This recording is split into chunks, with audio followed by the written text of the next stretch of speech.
Depuis début décembre, les chiffres ne cessent de grimper.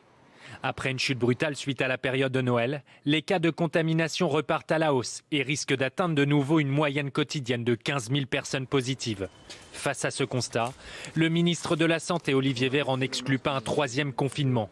De son côté, l'épidémiologiste Martin Blachier plaide pour des mesures ciblées. Je pense qu'avant de parler de reconfinement, il faut vraiment que la situation soit hors de contrôle et qu'il faut plutôt monter de niveau en niveau comme ça de mesures barrières.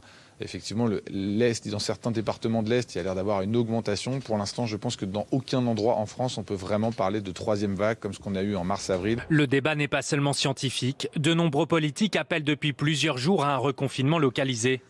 Reconfiner dans certains endroits où effectivement l'épidémie galope plus, en attendant d'avoir le vaccin, pourquoi pas, mais il faut que ce soit localisé. D'autres proposent de nouvelles mesures, comme un passeport sanitaire pour sécuriser les déplacements. On peut tout à fait imaginer ça, que d'une certaine manière, le fait d'être soumis à la vaccination ouvre des portes qui jusqu'alors étaient fermées. Face à cette hausse et un possible reconfinement après les fêtes, le calendrier des réouvertures des cinémas le 7 janvier et les restaurants le 20 janvier risque une nouvelle fois d'être bouleversé.